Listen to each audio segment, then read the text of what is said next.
Monkey and Rabbit, written by Sienna.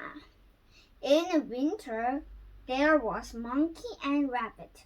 One day, Monkey and Rabbit wanted to escape the jungle because they wanted to walk around the world.